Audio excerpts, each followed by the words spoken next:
Martin and I had a plan to go see the first snow up north. But right before we were supposed to leave, he bailed. Sarah's mom is sick. She couldn't get a ticket home, so I'm driving her. Sarah was a student in his program, a year younger, and on a full scholarship. This was the third time he'd stood me up for her.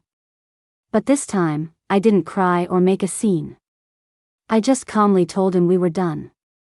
On the other end of the line, he tried to placate me, his voice casual. Come on, don't be like that. I'm just doing a good deed here. Just cancel the tickets like a good girl. I'll take you to see the snow during winter break. But I didn't cancel my ticket. I grabbed my suitcase and got on the plane. He had no idea that this time, I was serious about breaking up. As for the snow, I didn't need him to take me. Someone else was willing to see it with me. I was packing for our trip when Martin called. The forecast said it was going to be a cold winter, with an early first snow. It was mid-October, and Burlington, Vermont, was about to get its first snowfall of the year. Having grown up in Florida, seeing real snow had been a dream of mine for years. When Martin found out, he tapped me on the head. Then that's what we'll do. What's that saying again? He thought for a moment, then smiled. They say if you see the first snow with someone, you'll be together forever. So, we booked the flights and hotel right away. I looked up tons of travel guides and planned out our entire itinerary, down to where we'd eat every meal. Wanting to look cute for the trip, I bought a red scarf, snow boots, a knit hat, and fleece-lined gloves. I spent ages in front of my dorm room mirror, trying on different combinations. Even my roommate could tell how excited I was. Tina, she teased, you're probably not going to get any sleep tonight, are you? I was about to answer when my phone rang. It was Martin. I couldn't help but show off. I bought us matching coats. We can take cute couple photos in the snow. But before I could finish, he cut me off. Tina, cancel the tickets. We're not going to Burlington tomorrow. I froze for a second, then asked dumbly, why? Sarah's mom is sick. She couldn't get a ticket home, and I promised I'd drive her tomorrow. But I'd checked the bus and train schedules from campus to Sarah's hometown. There were still plenty of seats available. You were looking at the express routes. Sarah doesn't have much money. To save $50, she always takes the slow train with the cheap seats.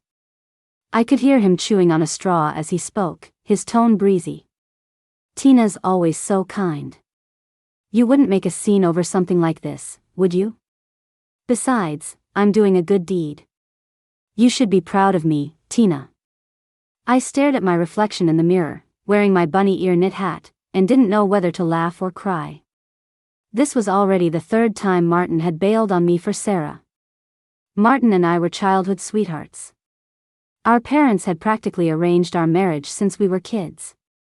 As far back as I can remember, we'd spent every single one of his birthdays together. Every year, he'd clasp his hands together and make a wish, I want to be with Tina forever. We're definitely going to get married someday. After high school, he changed his college application at the last minute to stay in state so we could go to the same university. We'd walk hand in hand down the tree-lined paths on campus, the couple everyone envied. The turning point came in our junior year. A new underclassman joined Martin's research lab. At first, Martin would always complain to me about her. She's so dense. I've shown her how to do it a dozen times, but she just can't remember. I have no idea how someone with her brain got into this university. And she dresses like a total country bumpkin, always in the same black pants and white shirt. Like she's from some backwater town. Later, Martin accidentally found out that Sarah came from a poor family and was living on financial aid. The next time he talked about her, his tone was tinged with guilt. She's working part-time jobs and going to class, she's always spinning like a top. It's no wonder she can't remember things. I didn't think much of it at the time. I even told Martin that since she was having a tough time, he should help her out where he could. But I never expected that the first time Martin stood me up, it would be for Sarah. It was our anniversary. I'd booked a table at a fancy French restaurant, waiting to have dinner with Martin. But he never showed. And he didn't answer his phone. The food came and went cold. After the waiter cleared it away, he finally called me back. Sarah had a high fever, so I took her to the hospital. I must have left my phone back at the lab. I'm so sorry, Tina. I know you waited a long time. But it was an emergency. You're not mad at me, right? I'll take you out for French food tomorrow. But we couldn't go tomorrow. The place was so popular I'd had to book it a week in advance. But I didn't get angry with him. I just nodded quietly. Okay. I told myself that health was the most important thing. We could celebrate our anniversary another time. It was understandable for Martin to take a fellow student to the hospital. But once is a fluke. Twice is a pattern. That time, Martin and I had plans to go to a concert. He bailed again. Because Sarah's period came early, and she begged him to run to the nearby supermarket to buy her some brown sugar. Martin didn't just buy the brown sugar, he made her a warm drink with it. By the time he got to the concert venue, the gates had long since closed.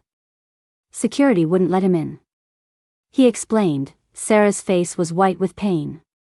You always have such bad cramps, and it just made me think of you, so I had to help her. I found it absurd. I asked him, coughing, couldn't she have just ordered it on DoorDash? Why did she have to ask you? Delivery costs money. She's broke, where is she going to get the money for that? I was right there with her, so it was totally normal for her to ask me, right? It's not like I'm into some country bumpkin. What are you so worried about, Tina? He stopped mid-explanation that day. Because Sarah called, saying there was a problem with the lab data, and he had to rush back. Looks like the concert's a bust. I'm heading back to the lab. The data Sarah ran is messed up, and the professor wants it by tomorrow. If I don't help her, she's going to get chewed out and end up in tears. He turned and left, leaving me standing alone in front of the stadium.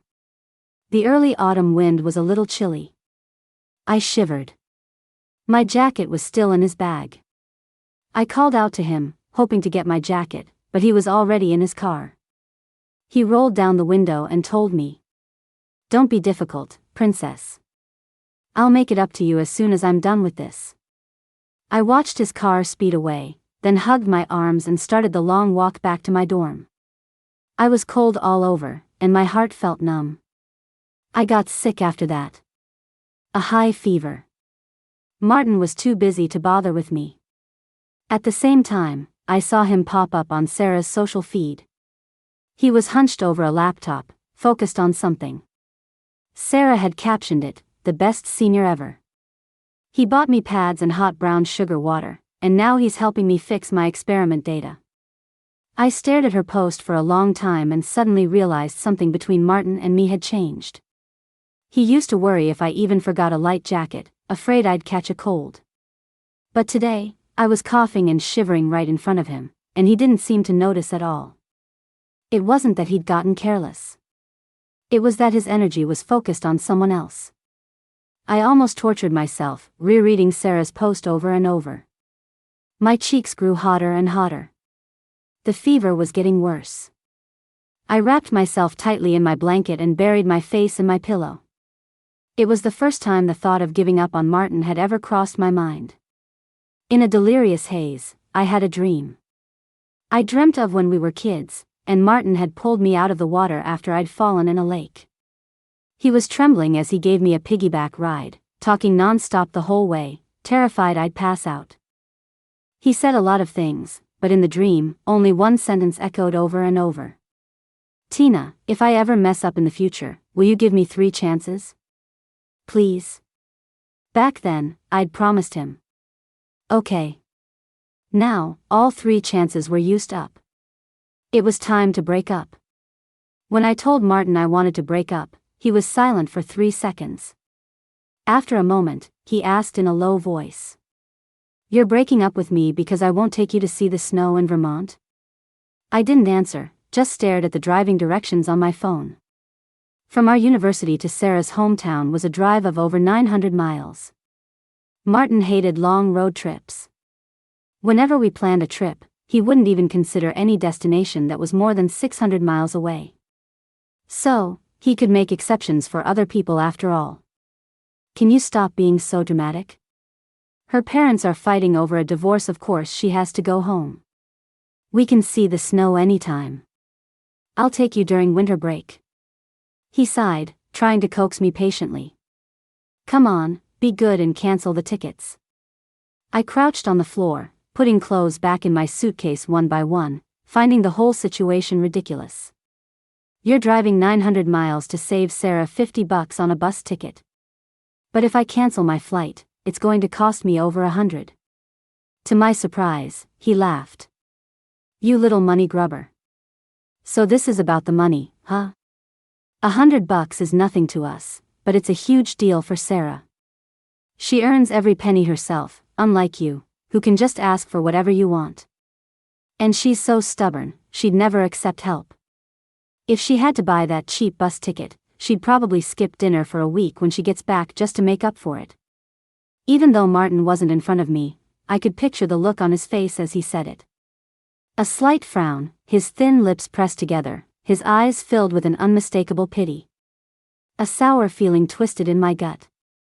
I shot back, if she won't accept help from others, why is she letting someone drive her all the way home? Martin had always been a patient person, but this time, his patience ran out fast. Tina, what is your problem? If you're so worried about the cancellation fee, I'll pay for it, okay? Why do you have to talk about her behind her back like this? Growing up, Martin had never spoken to me so harshly. I paused my packing, and a wave of hurt I could no longer suppress washed over me. He must have realized his tone was too sharp. Tina, I cut him off. Martin, we're done. You throw breakup around every time there's a problem. Are you really that obsessed with having fun that you absolutely have to go on this trip? Stop messing around. If you say you want to break up again, I'm going to take you seriously, and then you'll be the one crying. I pulled the matching coat out of my suitcase. I am serious. We're breaking up. He seemed to laugh, but it was laced with anger. Fine. Break up, then. After the call ended, my roommates were all staring at me. One of them asked tentatively, Tina, are you still going on the trip? Of course I was.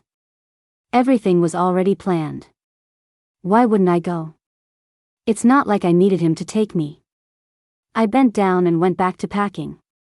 But even though I was about to see the snow I'd been dreaming of, my heart felt heavy and clogged. Just then, I got a video message. It was from Martin's roommate, Evan. I opened the video. The camera was on Martin, who had his back to it, playing an online game. One of his roommates asked, Martin, man, Tina's about to break up with you. How are you in the mood to play games? Martin didn't even turn around. She won't, he said casually. Tina's just being jealous and stubborn, throwing a little tantrum. Don't I know her? I'll give her the silent treatment for a few days, and she won't be able to take it. She'll come crawling back, begging me to get back together. The roommate asked, aren't you worried she'll actually go to Vermont by herself? No way, Martin said, his voice full of certainty. She's a total chicken. She's never traveled anywhere far by herself. She wouldn't dare. Besides, she loves taking pictures. Who's going to take them for her if I'm not there? She wouldn't have any fun. Then I heard Sarah's voice from his computer speakers. He was playing with her. The video ended there. I found the whole thing bizarre and sent Evan a question mark. He replied quickly. Hey, Tina. I'm not trying to stir up trouble or anything. I just wanted to ask, are you still going to Vermont? I happen to have a ticket for tomorrow, too. I was planning on catching the first snow. My itinerary is the same as yours. And I'm a photographer. I've got a DSLR, a GoPro, and a drone. If you don't mind, could we be travel buddies? Of all of Martin's roommates, Evan was the one I knew the least. His family was loaded. I'd heard he was the heir to some major corporation, and he never lived in the campus dorms. I had met him once at a photography club meeting. My only impression then was that he was incredibly good-looking, with broad shoulders and a narrow waist. A perfect build. Not long after that meeting, Martin told me Evan had moved back into the dorm. But he was aloof and didn't really hang out with the other guys. He never came to their group dinners. I only remember him showing up to one party. All the other guys had brought their girlfriends. Evan came alone, and surrounded by all the couples, he looked completely out of place. That was when we added each other as friends, but we'd never exchanged a single word. Now, staring at the message on my screen, I thought for a moment. I wasn't a fan of traveling alone. Having a travel buddy to look out for each other would be nice. And Evan seemed pretty reliable. So, I agreed. Okay. The flight was at 10 the next morning. We agreed to meet at the airport. I spotted him from a distance. He was leaning against a glass door with a black suitcase, dressed in casual pants. He was probably so good-looking that he stood out in any crowd. When he saw me, he gave me a polite smile and naturally took the suitcase from my hand. "I can get it," I tried to protest. "It's no trouble." After checking in, we boarded the plane. Our seats were next to each other. He cleared his throat and pulled a neck pillow out of his bag, handing it to me. "You can use this to sleep later." I was a little taken aback. I'd been so emotional yesterday that I hadn't slept well. I woke up that morning with dark circles under my eyes, completely exhausted, and had posted a quick note on my private social media account. "Need to catch up on sleep on the plane. A pillow would be perfect right now." I used that private account just for random thoughts. Not even Martin knew about it. So there was no way Evan could have known. I figured it must have been a coincidence. "Have you done any planning? Do you want to see my itinerary?" I asked Evan. He nodded, looking it over as he gave his feedback. "This is really well planned. You've covered all the main spots, but there's one small issue. See, on the second day, you have 4 attractions scheduled. They're in different parts of the city and pretty far apart. You might not make it to all of them. I'd suggest grouping these T. John's Cathedral with the Church Street Marketplace and Main Street. They're all close to each other, so we can visit them together." I watched, slightly stunned, as he took out a pencil and started adjusting the schedule. Whenever I traveled with Martin, I was the one who did all the planning. He never knew anything about our destination's attractions or food and never once looked at my itinerary. Sometimes, if I overscheduled our days or we ended up at a tourist trap that looked better online, he'd tap me on the head and complain. "Tina, were you being lazy? Did you even do your research? My feet are killing me. What's so great about a dump like this?" Over time, I'd forgotten that a trip is a 2-person affair, something you're supposed to plan together. But Evan was different. He had clearly done his homework. He quickly helped me revise the itinerary. The plane was already in the air, and I was feeling sleepy. It wasn't long before I drifted off. When I woke up, my head was resting on Evan's shoulder, and my hand was on his leg. Evan was sitting bolt upright, perfectly still. I jumped, scrambling to sit up straight and apologize. "It's fine. You looked like you were sleeping so soundly, I didn't want to wake you," he replied politely. For the next few days, Evan and I explored Burlington according to our new plan. I discovered that Evan was an excellent travel buddy. He wasn't like Martin, who would complain that the restaurants I picked weren't good enough. He also didn't just snap a couple of lazy photos of me and call it a day. Whether it was barbecue or pot roast, he praised everything. "Tina, you're amazing. Every place you find is delicious." When taking pictures, he would find the best light and help me with my poses. The photos he took were genuinely great. The only downside was that the first snow, which the forecast had promised, was stubbornly holding off. Luckily, we had booked a few extra days off, so we still had time to wait. That day, after we left a historic estate outside the city, I was scrolling through my phone on the subway, bored. I happened to see Sarah's feed. I clicked on her profile out of habit and noticed that Martin was in every single one of her posts. At first, she still called him Senior. Thanks to my amazing senior for driving all day to take me home. You must be tired. Giving the guest room to my senior, so I have to squeeze in with my mom tonight, lol. Later, her nickname for him changed to a certain someone. Someone's definitely a city boy. He's never even seen a goose before. Got chased all over the yard. Someone who's used to fancy food actually said my mom's home cooking is better. Someone insisted on dragging me up the mountain to pick mushrooms. But honey, what mushrooms are there this time of year? He said this sea of green, rolling forest is even more beautiful than the snow up north. Seriously, it was like she was posting 10 times a day. Weren't her parents getting a divorce? She seemed pretty happy to me. I had just locked my screen when I saw Evan suddenly pull out his phone and hold it in front of me. Tina, I'm not trying to stir the pot, but I think there are some things you should know. Evan showed me the chat history from his dorm's group chat. A roommate asked Martin, "How's the trip?" Martin, "It's great. The countryside is pretty basic, but it has its own charm." Another roommate asked, "Have you talked to your Tina yet?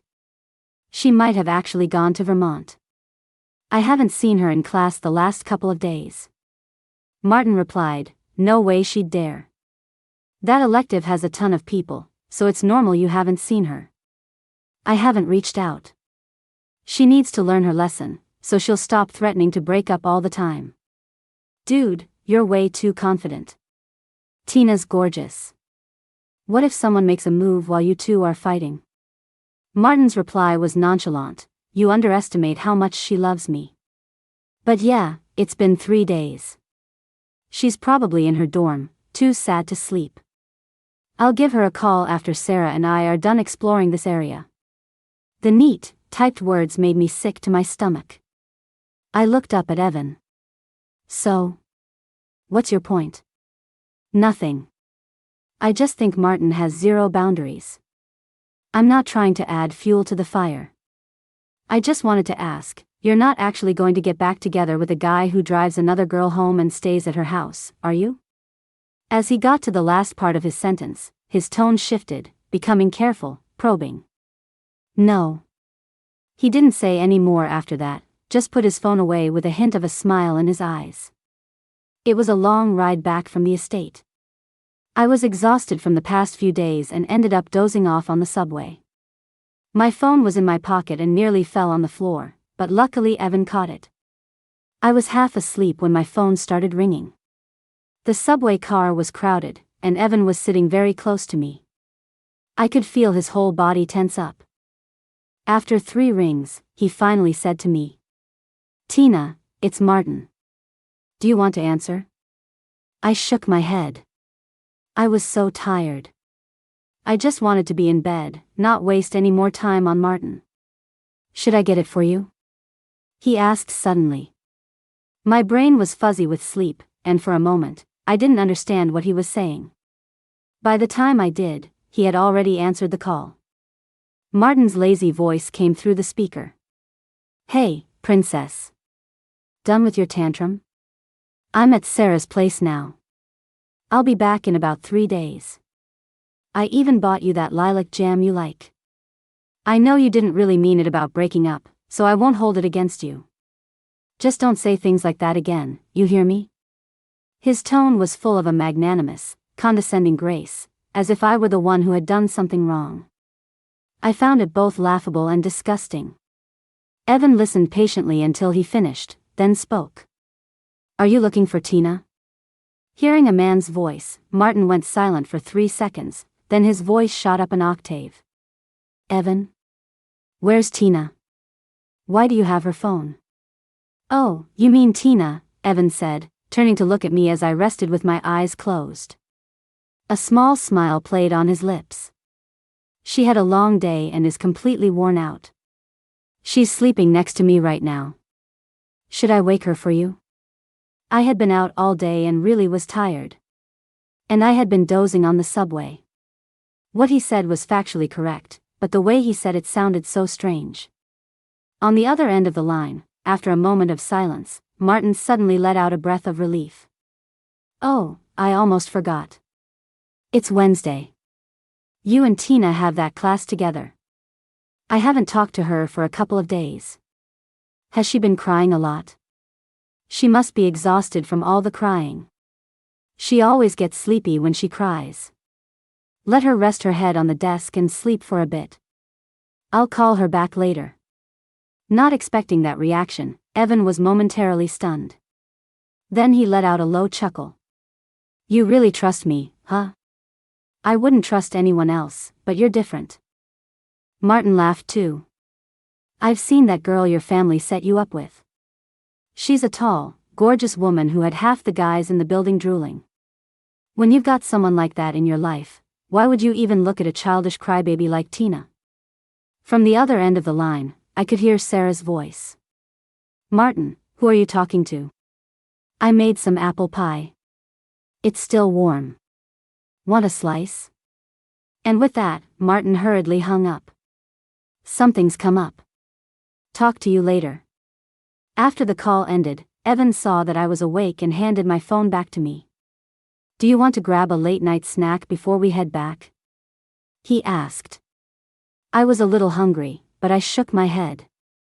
"No, thanks."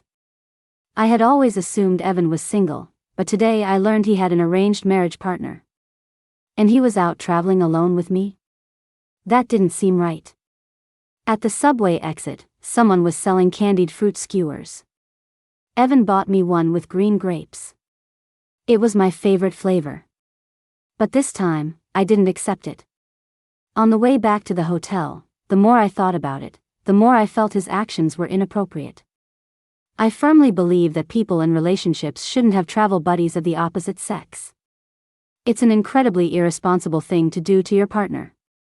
So, I deliberately kept my distance from him. I figured we had 3 days left on our trip, and it would be better for me to spend the rest of the time on my own. Just as I was trying to figure out how to bring it up, Evan called my name. "Tina." "Yeah?" He was standing at my hotel room door, leaning against the frame, and told me earnestly. "I used to have an arranged marriage partner, but neither of us had any feelings for each other. The last time she came to campus to see me, it was to discuss how to call off the engagement. The engagement has now been successfully cancelled, and I've convinced my parents to let me choose who I marry. In other words, I'm currently single." His slightly long bangs partially covered his eyebrows. He looked down at me. "I'm not saying this for any other reason than to avoid any unnecessary misunderstandings. I'm not like Martin. He had a girlfriend but still got tangled up with other women. I'm not that kind of person." At that, he stood up straight and handed me the candied grape skewer he'd been carrying all this time. "I don't like green grapes, and it would be a shame to throw it out.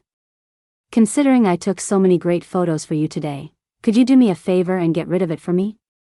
I looked up at him. Evan really was different from Martin, at least in terms of personality. Martin was the type who hated clearing up misunderstandings. He used to say that misunderstandings only happened because of a lack of trust.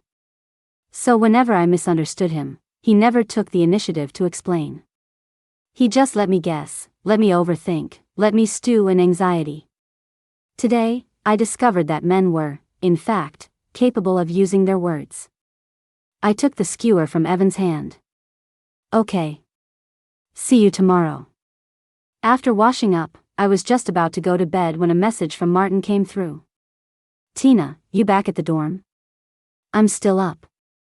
Sarah's bed is so small, I can't even turn over. But at least the bedding is clean and tidy. Staying in the countryside is actually pretty nice. I'll take you to the countryside next time." I replied, "I'm not in the dorm. I'm in Vermont." "You little liar. You were just in your elective class with Evan. You think I don't know? Okay, stop being difficult. I want to hear you whine a little. Send me a voice message." How had I never realized he was so delusional? I had to get up early to see the tiger preserve tomorrow and didn't want to waste time on him, so I just blocked him. The next second, my phone rang. Tina, have you had enough?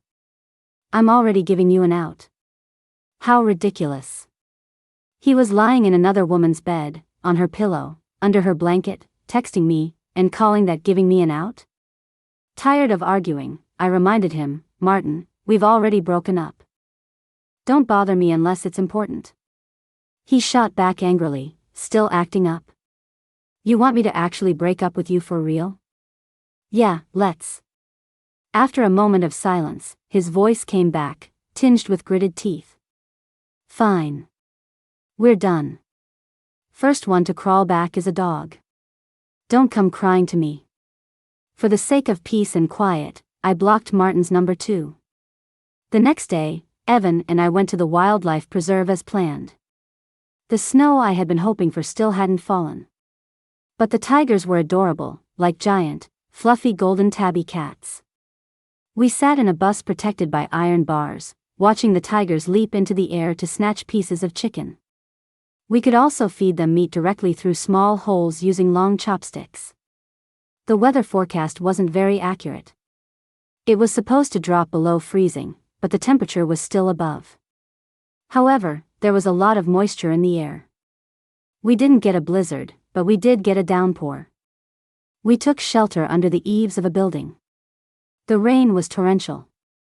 By the time it stopped, several large puddles had formed on the ground. One of them was right in our path and looked pretty deep. I was still wearing my white sneakers, which would definitely get soaked if I stepped in it. Just as I was thinking about what to do, Evans suddenly crouched down in front of me. Hop on. I was taken aback. Huh? Your shoes will get soaked. I'll carry you across. I hesitated for a moment and glanced down at his shoes. He was wearing black leather boots, perfectly suited for the rainy weather. Noticing my hesitation, he cleared his throat and explained, it's normal for travel buddies to help each other out. Besides, we have other places to go. It'll be uncomfortable for you to walk around with wet shoes, and there aren't any shoe stores around here. So, I lightly put my arms around his neck and let him carry me across the puddle. Evan had long legs and usually walked quickly, but now, maybe because the ground was slippery, he walked very slowly. Being so close, I noticed that his skin was not only fair but also smooth.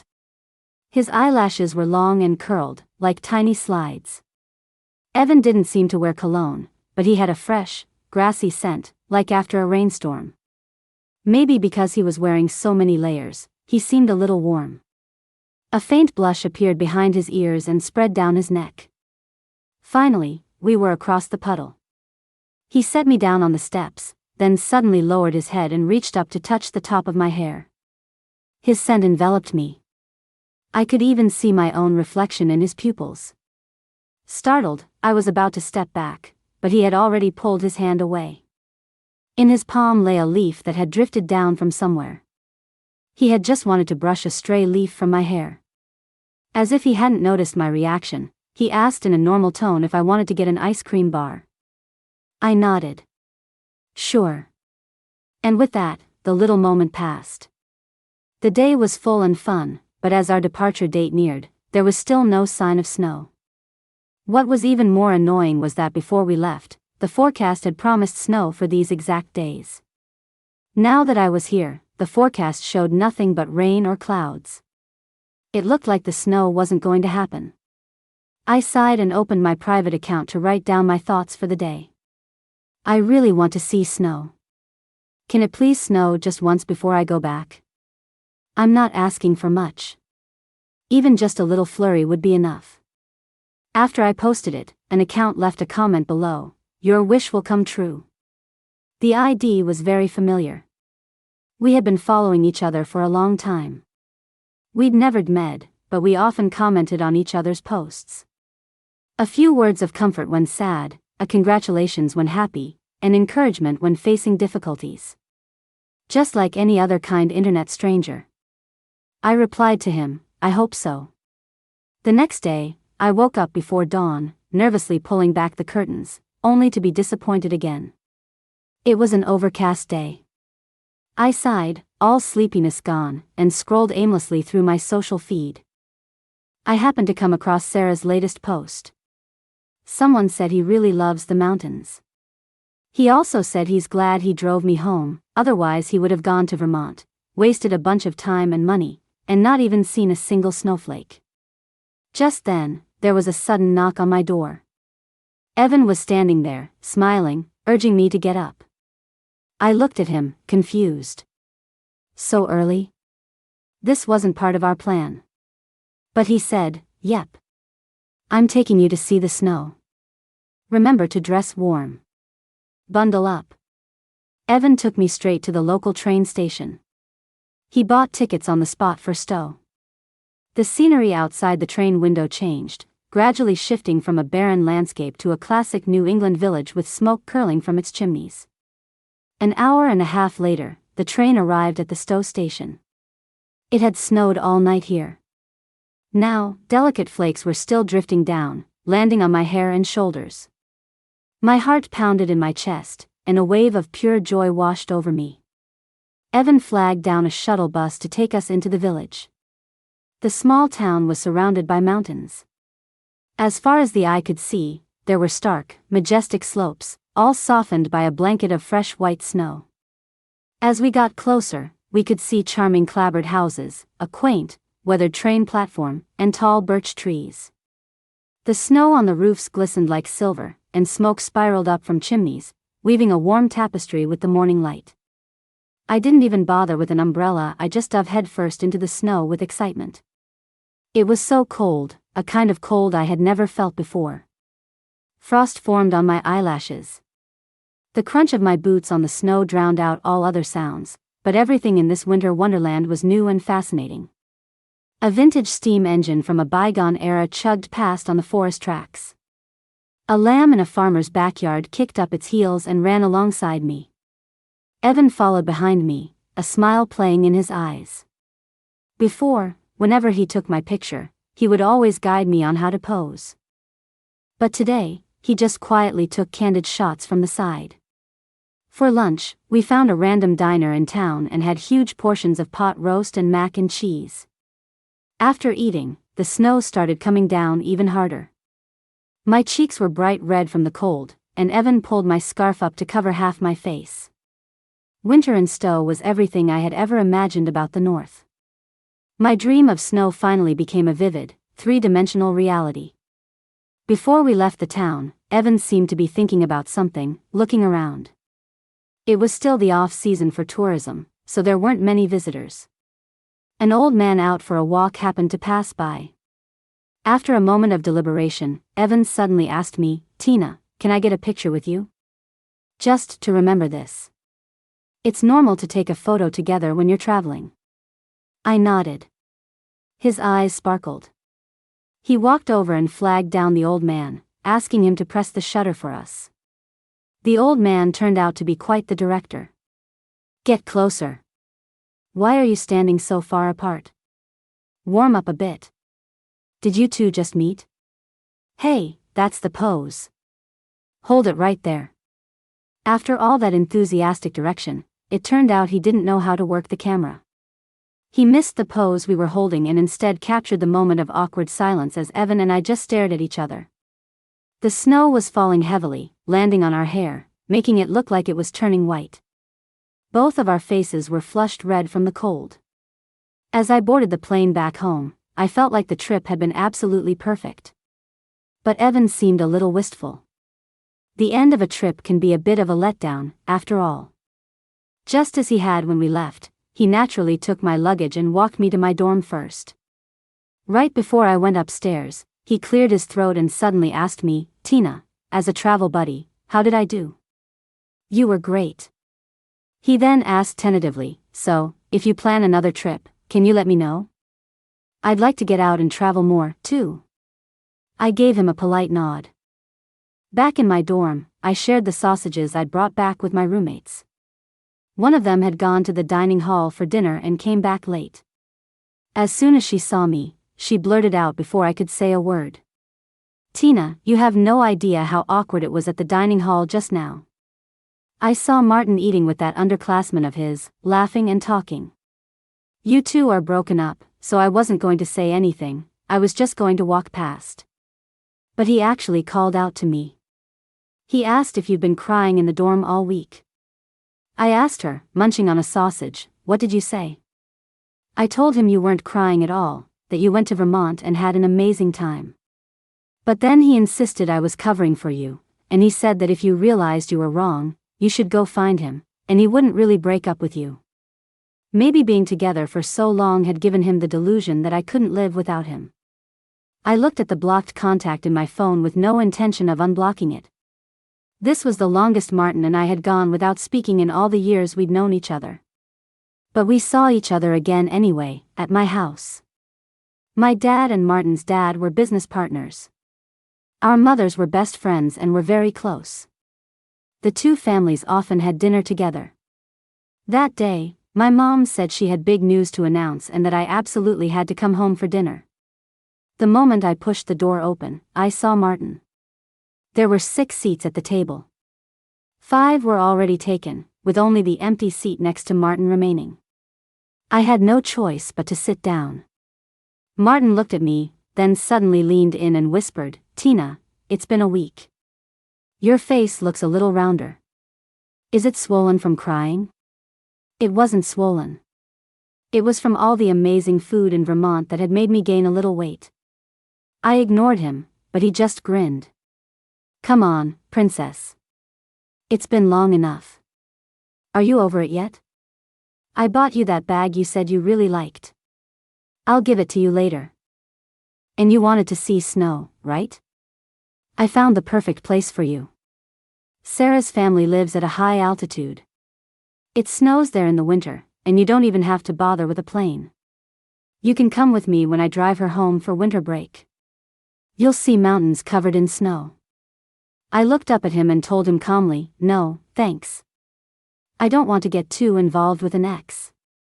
Before I could finish, I heard the conversation at the table shift, turning to Martin and me.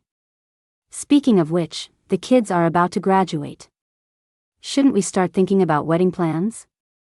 Martin's mom said with a beaming smile, "The two of them have always been so good together, and I've always seen Tina as my daughter-in-law. Why don't we pick a good date and have the engagement party?" It was only then that I belatedly realized this was the big news my mom had been talking about. "What about you, Tina? What do you think? How do you want to plan the engagement party?" Martin's mom looked at me. Martin's dad nodded in agreement. "That's right. We have to hear what the girl wants for something like this." Suddenly, all eyes were on me. My parents looked at me expectantly, waiting for me to speak. Martin leaned closer, his voice low as he warned me. "Tina, you can throw a fit all you want in private, but don't bring it up in front of our parents. You'll just worry them, and it'll be a mess to clean up." It wasn't the first time he'd said something like that. That's why every time he hurt me in the past, I just swallowed it and saved my tears for my pillow. But things were different this time, and both sets of parents needed to be informed. I spoke softly. "Martin and I have already broken up. The engagement is off." My words sent ripples through the room. The person with the biggest reaction wasn't our parents, it was Martin. He frowned at me, his anger flaring up instantly. "Tina, have you had enough? An engagement is a huge deal. You can't just call it off whenever you're unhappy. Do you think this is a game?" My parents also spoke up disapprovingly. "Tina, you shouldn't be so impulsive. If there's a misunderstanding, you can sit down and talk it out." Martin's mom told him to be quiet, then turned to me with a gentle voice. "Tina, did Martin do something to upset you? You tell me, and I'll teach him a lesson for you. I guarantee he'll be on his best behavior from now on. I've watched you grow up. We've all seen how much you and Martin care for each other after all these years. You can't let your emotions get the best of you." Faced with universal opposition, I just smiled. "I'm not being emotional. I've thought this through very clearly. I hadn't planned on bringing up the breakup at the dinner table. I had intended to tell my parents privately. But since it had come to this, We might as well clear the air right here. Martin, what did you take time off for last week? Did you tell your parents? It was obvious Martin hadn't said a thing. When I brought it up, a flicker of panic crossed his face. So, I said it for him. He drove 900 miles to take a younger student home and stayed at her house for 6 days. Martin's mom was taken aback. Is that true? You guys taught me to be kind since I was a kid. That student's family is poor, her parents are getting a divorce, and she was desperate to get home but couldn't get a ticket. That's why I drove her. Martin was trying his best to claim the moral high ground. Hearing this, Martin's dad nodded along. Helping a classmate is a good thing. Tina, don't overthink it. Martin is just a helpful person. That's a great quality to have. I used to think Martin's parents were wonderful. They would take me on outings, think of me when they saw pretty jewelry, and always had a red envelope ready for me during the holidays with a personal blessing written on it. But at the end of the day, there are degrees of closeness. I knew they would subconsciously side with Martin. So, I opened Sarah's social media feed. I had kept her as a contact for this very moment. Here. This is the student's feed. You can take a look. The phone was passed around the table. As Martin's parents read, their expressions darkened. It was clear they also understood the overly intimate implications of her posts. Only Martin looked completely baffled.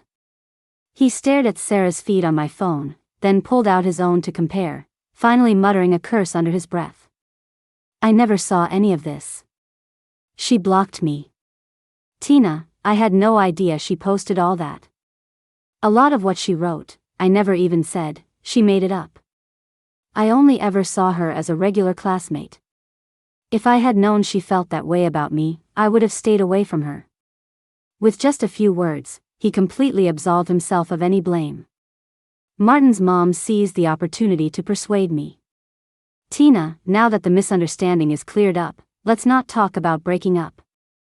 It's not easy to find a partner these days, especially one from a good family. And look at Martin, his looks, his build. Are there any guys at your university who are a better catch than him? Actually, yes, there was. Evan, the universally acknowledged campus heartthrob. If you were to rank them, Martin would definitely come in second. As if reading my mind, Martin cut me off. Evan might be handsome, but it's never going to happen with you. He's into someone else recently. I heard he called off his arranged marriage and even changed his phone's lock screen to a picture of a girl's back in the snow. I froze. A girl's back in the snow? Was it a stock photo or a real picture? Martin's mom was still asking me, Tina, are you mad because your trip to Vermont got cancelled? I'll pay for you two to go. You can go during winter break. She's already been, my mom, who had been silent until now, finally spoke up. She pulled out the travel photos I had sent her. Tina went to Vermont last week. I thought you went with Martin, she said, looking puzzled. She turned to me. But if Martin was with his classmate, who did you go with? Martin stared in disbelief at the photos of me in Stowe. Then he asked, incredulous, you didn't cancel your ticket? I canceled yours, not mine. No wonder my roommate said he didn't see you in our elective. Then why would Evan say you were in class together? He stopped mid-sentence, realization dawning on him. The person you went to Vermont with, it was Evan, wasn't it? I nodded. I was exhausted from being out all day and fell asleep on the subway. He answered the phone. I never hid anything from you. His expression shifted from shock to fury. You went on a trip with another guy? So, he did know it was inappropriate to travel alone with someone of the opposite sex. And yet he had slept in another woman's bed? Is there a problem? We were already broken up before I left. A single woman traveling with a single man doesn't violate any moral code, does it? The dinner did not end well. Because of the breakup, all of our parents' plans had gone up in smoke. Martin, who had been so nonchalant, finally started to panic. Are you really sure you can leave me? When we were dating, the thought of breaking up always seemed terrifying. Every time we stopped talking, I would be so upset I couldn't sleep, just waiting desperately for a message from him. But now that it had actually happened, I suddenly felt like no one is truly indispensable in someone else's life. When it's time to let go, you let go. Life goes on just the same. I looked at him and said softly, I'm sure. Usually, after a family dinner, Martin would walk back to campus with me. This time, I walked back alone. As I walked, I posted my random thoughts on my private account. Was so busy arguing I didn't even eat properly. What a waste of a good meal. I've decided. If there's a next time, I'm filling my stomach before I start a fight. Craving something sweet. I want a jasmine milk tea and a durian crepe cake. I walked slowly, letting the lake breeze soothe my troubled mind. After seeing Sarah's social media, my parents were very disappointed in Martin. My engagement to him was officially off. A relationship that had spanned more than a decade had finally run its course. Emotions churned inside me. I wrapped my coat tighter and let the wind blow on me for a long time before slowly heading back to my dorm. At the entrance to my dorm building, I saw a tall, slender figure. His bangs were messy from the wind. He stood under a cotton tree, looking up expectantly, as if waiting for someone. When he saw me, his eyes lit up, and he walked toward me carrying a cake box and 4 cups of bubble tea. It was Evan. The cake was a durian milk crepe cake. The bubble teas were a variety: coconut matcha, grape green tea, osmanthus rice wine, and jasmine milk foam. Evan explained, I suddenly had a craving for cake today, but I bought the wrong flavor. I ended up with durian crepe. I don't like durian, but I remembered you saying during our trip that you love it, so I brought it for you. I pointed to the 4 cups of tea in his hand. Did you buy the wrong flavor of tea, too? No. The evening streetlight stretched his shadow long behind him. He pressed his lips together. I had a prepaid card at the boba shop on campus, and it was expiring today, so I had to buy a bunch of drinks in a hurry. His story was full of holes, but I didn't have the heart to call him out on it. I just thanked him. Well, thank you. How much do I owe you? I can transfer it to you. He paused, then shook his head. Don't worry about it. If you don't take them, it'd be a shame to throw them away. I should be thanking you for helping me get rid of all this stuff. Afraid I wouldn't accept, he pushed the items into my arms and quickly left. There were exactly 4 cups of tea, 1 for each of my roommates. Among them was the jasmine milk foam I had been craving. I stared at his retreating back, lost in thought, and suddenly realized that my private account was like a wishing well. I had wished to get concert tickets before, and although I didn't win the lottery, a classmate sold me their 2 tickets at face value. Before that, I entered a Polaroid camera giveaway, wishing I would win. My name wasn't on the winners list, but the organizers gave me a camera anyway, saying they had added an extra lucky prize and I had been chosen. It was all too lucky, so lucky it was starting to feel unnatural. After that day, Martin kept trying to add me as a friend. I never accepted. So he started waiting for me outside my dorm. I looked at him, feeling weary. Have you ever heard the saying? A good ex should be like they're dead.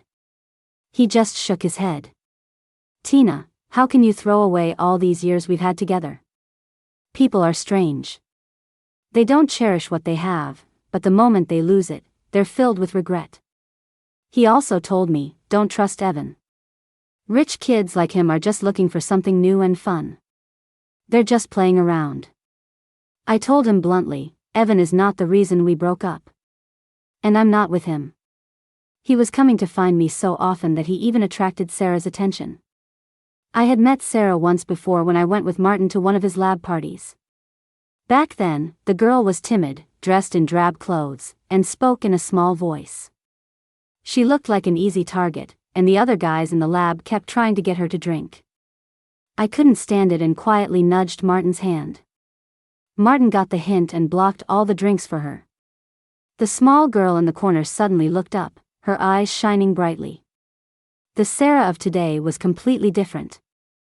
She was wearing makeup and a long white dress, pulling on Martin's arm and urging him to go to the lab. "Martin, my program won't run." In the past, Martin would have always agreed. But this time, he just brushed her off. "If it won't run, go find the professor." "Why are you asking me?" Sarah came to find him 3 times and was sent away 3 times. The 3rd time, Sarah lost her temper too. "Martin, don't you like me? You and Tina are broken up now, so why are you still chasing after her? Why can't you be with me?" Martin seemed to laugh out of sheer frustration. "When did I ever say I liked you? If you don't like me, then why did you block the drinks for me at the party when I was being forced to drink?" "That was because Tina told me to help you." Sarah was stunned for a moment, then asked, "When I was carrying heavy things upstairs, everyone else ignored me. If you didn't like me, why did you help me? And if you don't like me, why did you keep leaving a bottle of milk on my desk after you found out I was skipping breakfast? You're just with Tina out of habit. The one you like is me, Martin." Her words left Martin speechless. He gritted his teeth in frustration. "That's because Tina said you were having a hard time and told me to help you when I could. And I never left you any milk. She was the one who would bring you a bottle when she came to the lab to see me." Sarah seemed completely blindsided by this answer and just stood there, frozen. After a long silence, she looked up at me in disbelief, her eyes red. That wasn't entirely true. Martin's initial kindness toward her was indeed because of me. But later, it went off track. That wasn't my doing. I couldn't say whether Martin had fallen in love with Sarah later on, but I knew his heart had strayed. And once a man's heart has strayed, he's not worth keeping. I was in a hurry to get to class, so I didn't stay to get tangled up with them. Today, my wishing well account worked its magic again. I had ordered a huge plate of Szechuan chicken, but my roommate bailed on me at the last minute. So I posted a note, hoping someone would come to the campus dining hall to help me finish it. 15 minutes later, Evan just happened to be passing by and ended up having dinner with me. While we ate, he was telling me about the snow in the Altai Mountains. He said the Haimu village there was beautiful in the winter, and there was a ski resort nearby with a 7-mile-long run we could try. Everything was fine when we parted ways. He said he would send me some pictures of Haimu's winter scenery later. But less than an hour later, he was in trouble. Martin had gotten into a fight with him. A video of Martin and Evan fighting was posted in a group chat. My roommate forwarded it to me. When I first heard the news, I was a little worried. Martin had taken Taekwondo when he was younger and was a black belt. Evan looked like he worked out, but he had a refined air about him and didn't seem like the type to get into fights. After watching the video, I breathed a sigh of relief. It was about a 60-40 split. Martin was the 40. Evan was the 60. From the looks of it, the fight wasn't on campus but in a park nearby. I could vaguely hear Martin mentioning my name. Since it was related to me, and I was nearby, I decided to go check it out. When I arrived, Evan had the upper hand, practically pinning Martin down. Martin was furious, cursing, "If it wasn't for you, Tina would never have broken up with me. This is all your fault." Evan, who was always so gentle and polite around me, looked completely different. I had never seen him like this. His sleeves were rolled up, his chin was high, and his voice was cold and defiant. "Her breaking up with you has nothing to do with me. You were just too stupid to see a snake when it was right in front of you. Easy for you to say. You think you could spot one?" Martin gritted out, furious. Evan just gave a cool nod. "I could. Because I'm a snake, too." And then they started fighting even more fiercely. But as I got closer, Evan, who had been in the middle of the fight, suddenly stopped. Martin's punch landed squarely on his shoulder. He clutched his injured arm and didn't fight back, just stood there, his face pale. There was a gash on his forehead, and a trickle of blood ran down his cheek. It looked serious. Martin hadn't noticed me yet and yelled at him, "What's wrong? You're not fighting back? Scared?" After saying that, he finally saw me and immediately stopped. I walked over to Evan and asked him if he was okay. He swayed on his feet, looking like he was in a lot of pain, but he still managed to smile at me, shaking his head with effort. Tina, I'm fine. Martin just randomly came and attacked me. I don't even know what happened. This guy is emotionally unstable. You should go, stay away from him. Martin, who had calmed down, flared up again at his words. What? Are you seriously putting on an act right now? You manipulative jerk, how can you be so disgusting? It looked like they were about to start fighting again, but luckily, our academic advisor arrived and sent them both to the hospital. Evan looked more seriously injured, but it was all superficial. He would recover quickly. Martin wasn't so lucky. Evan's punches had been vicious and aimed at places you couldn't see. He had several internal injuries. To make matters worse, Martin had started the fight. He was the one who would get disciplined, and he was the one who had to stay in the hospital. I didn't leave the hospital right away. I pulled up a chair and sat next to Martin's bed. Can we talk? He wasn't feeling well, but he forced himself to look at me. Do you remember when we were kids, and I fell in the water? After you saved me, you begged me to give you 3 chances if you ever did anything wrong in the future. Martin looked dazed for a moment, then nodded slowly. I think I remember something like that. So he had forgotten. I gave you 3 chances. The first time was our anniversary. You stood me up for Sarah. I watched the food get cold, and my heart sank with it. The second time was the day of the concert. You bought her pads and hot brown sugar water and helped her fix her lab data. I had a high fever, so bad that my roommate had to take me to the hospital for an 4 drip, while you ignored me for 3 days because you thought I was throwing a tantrum. At that moment, staring at the needle in my hand, I told myself I would give you one last chance. If something like that happened one more time, we were done.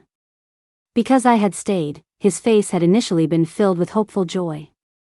But as I spoke, that joy shattered, piece by piece, replaced by confusion and regret. I used to really love you. The kind of love where I wanted to marry you. But not anymore. I'm telling you this because I want you to know that our breakup has nothing to do with Evan. Don't go looking for trouble with people who have nothing to do with it. With that said, I turned and left. I could faintly hear Martin's choked sobs from inside the room. It sounded like the wind blowing through a cold, lonely window, knocking over a vase. I ran into Evan, who hadn't left yet, in the hallway. Seeing me come out so quickly, he breathed a sigh of relief and limped toward me. Tina, could you do me a favor and walk me back to my dorm? I twisted my ankle. It's a little hard to walk. I was pretty sure his ankle hadn't been injured. Just as I was about to ask, our advisor came over enthusiastically and took it upon himself to get Evan home. So, I walked back to my dorm alone. I opened my private account, looked at the familiar friend I was following, and for the first time, I opened a private chat with them. You up? Clearly, he was. He replied instantly. Yeah. What's up? His tone was like that of an old friend. Come to think of it, we had known each other for 4 years. I remember the first time we interacted. You posted something about feeling like your future was mapped out and that life had no meaning. I saw it and thought you were suicidal, so I commented "good morning" every day for a month and kept asking how you were doing. He was probably confused about why I was suddenly bringing up the past, but he played along. That's right. You also encouraged me to find a hobby, like photography. Because of your recommendation, I started learning about it and gradually fell in love with it. I'm really grateful to you. I stared at that sentence for half a minute. I typed and deleted my words in the chat box over and over, finally settling on. You like me? He replied quickly, yes. So, I sent another message, Evan, you like me? He was clearly still online, but this time, he didn't reply. I waited for 3 minutes, and he still hadn't responded. Apparently, people can be bold and fearless behind a pseudonym, but they become timid and cautious once their cover is blown. After a long pause, he slowly sent a question mark. How did you know it was me? Because you made it pretty obvious. I felt like some things needed to be said clearly. I'm grateful that you like me. But I just got out of a long-term relationship. I think jumping into a new one right after a breakup is irresponsible to myself and to the other person. I also need a cooling-off period to sort myself out and make sure I'm not starting a new relationship just to cure my loneliness. A moment later, Evan sent me a voice message. His voice was beautiful, clear and light, reminding me of the falling snow in Stowe. I understand, and I know I should give you time. It's just that, Tina, you're so amazing. I've waited so long for you to be single, and I'm afraid if I'm one step too late, someone else will snatch you up. I'm not in a hurry. You can take all the time you need to sort things out. I'll wait. I don't mind waiting a little longer. And, Tina, I really do like you. After hanging up, I had a good night's sleep. Evan and I became friends who saw each other occasionally. We talked about travel and photography, about the snow in the northeast and the deserts in the west. As for Martin, after we cleared the air that day, he didn't come looking for me again. Our parents' relationship wasn't significantly affected. When we saw each other at dinners, we would just give a calm nod of acknowledgement. But Martin wasn't doing well. He had lost a lot of weight, and his cheeks were visibly sunken. His mom tried to get us back together a few times, but I refused each time. She tried to get my parents to act as mediators, but they didn't agree either. Let Tina decide what's best for her. Life was peaceful, and I was eagerly looking forward to my winter break trip. But before the break, I suddenly received an apology letter. The letter was unsigned. But from the contents, I could guess it was from Sarah. I thought I liked Martin, so I did everything I could to drive a wedge between you two. Later, I realized that the kindness I craved was given to me by the very person I hurt. So, I'm sorry. I think that when two people are truly in love, they can't be driven apart by someone else's meddling. So, in the end, the problem was with my relationship with Martin. Later, winter break arrived as scheduled. Evan and I became travel buddies once again. We didn't go to the Altai Mountains, we went back to the northeast. This time, we went to Mount Washington. The snow fell like a thick curtain of salt, heavy with a raw, almost brutal vitality. At the point where our eyelashes were frosting over, we climbed the 1,442 steps and finally came face to face with the magnificent white expanse of the summit lake. Evan pulled a pair of champagne flutes he had carried all the way up from his bag, poured some champagne, and clinked glasses with me. I smiled at him and held my phone out to him. Check out my new wallpaper. Like it? He unlocked the screen and then froze. The new wallpaper was the picture of us in Stowe. Two people with bright red cheeks from the cold, smiling at the camera. Evan, do you like me? He said, I do. Someone else who had climbed to the summit was playing a song on their speaker. Loving in the snow, they say a promise crystallized below zero will never break. The lyrics felt fitting for the moment. I turned my head to look at him. Then stopped just being my travel buddy. Do you want to be my boyfriend? The snowy landscape was painted in soft shades of pink and orange. Evan reached his hand out to me. In a daze, I thought I heard someone nearby whisper. To have and to hold, until we're gray and old, with the mountains as our witness.